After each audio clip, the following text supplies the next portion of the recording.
Chapter 5. Widow. Sena felt a small shake on the terrace of a coffee shop that extended out from the hotel where the Amain party was. What was that? It was Serio. But the blast was very far away, so he hardly noticed it. He was mostly just uneasy about being where he was. Sena was worried about going inside. If he went inside, it could bring bad luck to those around him. There were no other people on the terrace where he was. He wondered how long his roommates had been in the bathroom. Once they were notified of the counterfeit ticket, the manager of the hotel gave them a free coupon for the coffee shop inside it. Rajo and Kenneth stayed and decided to eat. Sena also went outside because he really didn't want to be seen with two crying weirdos with paper bags on their heads. It seemed that their food upset their stomachs though, because they had both gone to the bathroom at the same time and had been in there a while. A woman came up to Sena. "What are you doing over here alone?" He didn't know it, but this was the woman that David Doma had referred to as the guru of the Ryoko Balta cults, Alan's secretary. "Oh, good evening. Good evening. Nice to meet you." She had a gentle smile. She had an atmosphere about her that was somewhat elegant. It was very reminiscent of the one around Sito or Mikami. She noticed someone was watching them and she moved into their blind spot. A chill ran down Sena's spine. She casually moved into the blind spots of people's eyes when they tried to observe her. Sena himself didn't notice her doing it, but he could sort of feel it. She wondered if he had noticed. She was actually there to kidnap him to sell him to human hunters. "Excuse me, aren't you Sena Yamada?" "Yes, that's right." She charmed him with small talk and took a seat. As soon as she sat down, a shock from a blast from Serio's warship shook the area around the two, and the terrace, which was on the second floor, began to come detached from the main building and fall. He instinctively grabbed her and shielded her from the fall. Before she fell, she was thinking that, even if he died, she could probably still sell his body. After she was thinking more along the lines of "what am I doing with my life?" Sena's selfless act single-handedly caused her entire self-concept to change in a single moment. A clerk from the outside rushed out to them in a panic to check on them. "There's no choice now, I guess. Let's go inside," Sena told her. He hadn't noticed, but she had turned red in the face and her eyes were watery with tears. Sena was holding her hand. They went inside and were sitting opposite from each other. The woman looked into Sena's eyes and she was all flushed and sweaty. "Sorry for the inconvenience. I didn't intend for that to happen," Sena said. Of course, Sena was so concerned about apologizing for getting her caught up in his bad luck that he didn't notice he was holding her hand again. She finally broke her silence. "Does that kind of thing happen to you a lot?" "I rarely have anything that bad happen, but yes, though this is my first time actually coming into a big city." "Do you always hold the hands of women you've just met?" The woman had regained her calm, but Sena lost his. He turned red and got embarrassed. I've been unlucky since I was born." "Weren't you scared?" "I'm used to it." "I've gotten used to it, but getting others involved is another thing all of its own," Sena said. She zoned out and noticed a scratch on his face. "I'm impressed." "I'll do it," she muttered with a deep sigh. "Do what?" "Oh, I mean I'll pay for our bill." She really meant something else entirely. Back at Ari's office, Mikami was watching the list of names of human hunters who came to get Sena that they had captured so far. She was smiling. I guess this is how Sito felt. So far, they had caught around 120 wanted culprits who were worth a lot of money. Sito also had a look similar on her face as you do now, Mikami, Ringo said. She was sitting in Ari's secretary's seat as she checked over the data as well. "I'm used to Matoto and Mihoshi getting results, but this is something else." A hollow screen came up. "Excuse me, Mikami. It seems we have a bit of an emergency," said the GP head of security who was holophoning her. He was in charge of capturing the human hunters. "What's the matter? What's so urgent?" "AA 33485, Widow, has turned herself in." "What's that?" Mikami said very loudly. Sito suggested the possibility of her appearing, but did he do this by himself? "Have you told Ari?" "Yes. However, I am busy now. I'll leave it to you, Mikami-sama." "Okay, I understand." Mikami asked him to transfer Widow over to her before ending the conversation. He also told her that they had uncovered 10 bodies that Widow had left in her wake so far around town, but 7 more people had gone missing. She's the real thing.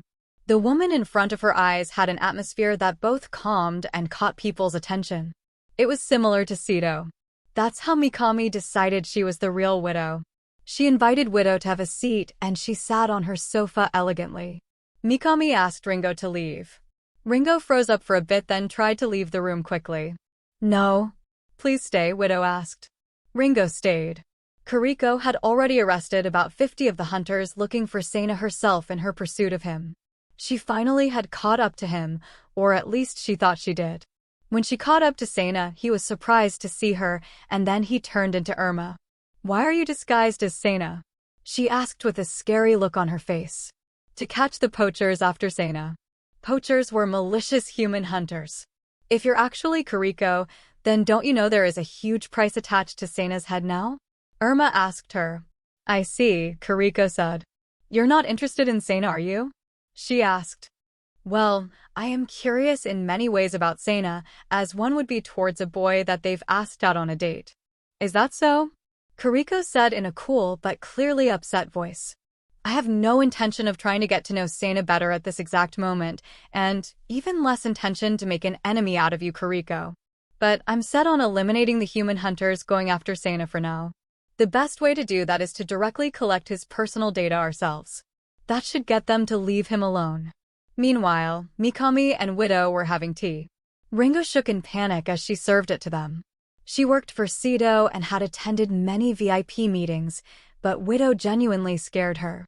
She hadn't been this scared since Washu and Serio had a meeting in front of her. I just want to know why someone like you would turn themselves in, Mikami said abruptly. Sena surely attracts bad luck, but why are you arresting yourself? Oh, I'm arrested now, am I, Mikami? Oh! I felt horror for the first time today. I felt humiliation and tremendous pleasure that I have never felt before. That boy shattered my world, she told Mikami. Oh, and do you hate Sena for it? That would be ridiculous if I did. So, do you just suddenly feel guilty? No, I don't. It would be easy for you to escape, and yet you're turning yourself in? I feel like I have lost all of my values.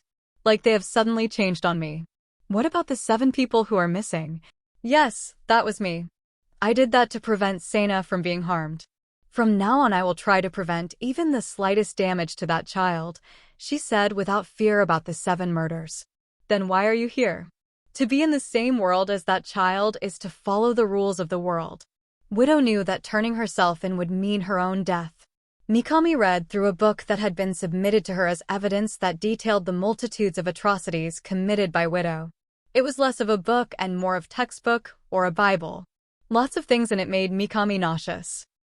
I can make a fortune just basing a book off of this record. Please do, and use it to create a victims fund along with what remains of my property. With the way I have kept records of my murders, you should be able to get compensation to any of my victims' heirs, as long as their lawyers aren't total idiots. I want half of my assets donated to help compensate my victims, and the other half I want to go to Sena.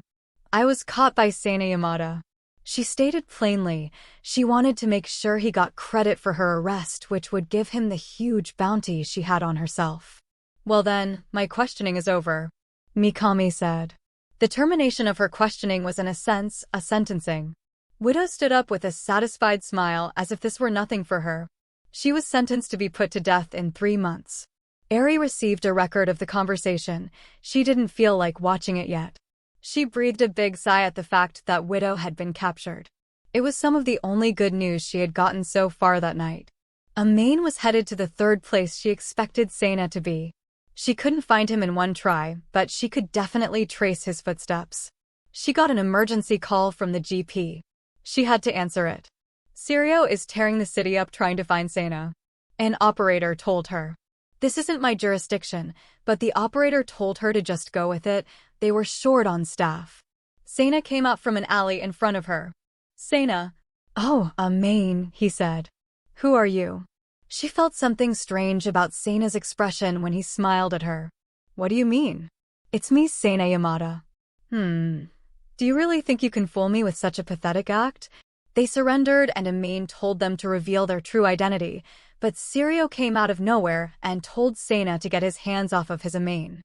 Amain shot at Serio instinctively. Serio didn't know why his future wife was being so rough with him. Wow, she really hates Serio, Irma, who was disguised as Sena, thought to herself. Die. Bang. Bang. Bang. Amain shot her rifle at Serio. Although he had a shield around him, it still felt like he was being pelted with 500-pound balls. Amain's guardian system eventually disabled Serio's, which is something her system could do, and then she roundhouse kicked him into a nearby canal. Irma as Sena stared at Amain. Sena and his roommates were walking down a street. We should have brought you here first, Kenneth said. There were women dancing, almost naked in traditional costumes on the stages around them. Sena was still very embarrassed by all the attention he was getting. It wasn't directed at him though. It was directed at the two people next to him with paper bags on their heads. His roommates were sipping coffee through the bags that now had drawings of their faces on them. It looked like a kid in pre-K drew them. Underneath them was a clear crystalline sidewalk that had a water channel flowing under it. He noticed a man floating by underneath him in the waterway. It was Serio. Kenneth, Rajo. Quiet, Sena, we're trying to take in the sights. But there's someone in the underground river, Sena said as he pulled Kenneth's sleeve and pointed down. It's probably just a drunk, they'll be fine. Sena, it is not uncommon for a drunkard to fall into the waterways here. There's an automated emergency system in place to help them. However, security systems were down all over the city, partially due to Serio, so he was in fact not saved by those systems. They continued walking through that night's festivities when they ran into Amain in a pretty dress. She came up close to Sena, which attracted many passers-by's attention. You're a naughty boy. Lights out was hours ago, she said in a glossy voice. Kariko was hiding behind a nearby sculpture and watching the scene. She thought to herself that it was indignant of Amain as an instructor to wear such an outfit in public. His roommates were again surprised that Sena actually knew Amain. Amain was being very touchy-feely with Sena, and he smelled a familiar perfume on her that he remembered smelling somewhere. She told him it was a popular scent. There were a lot of people staring at them, so she suggested going somewhere more private. Kariko followed them as they went to somewhere private, but a member of the GP came up behind her and distracted her. He apologized for being late. She told him she was in a hurry. He told her that Widow was caught, but she didn't hear him. She ran off as he began speaking.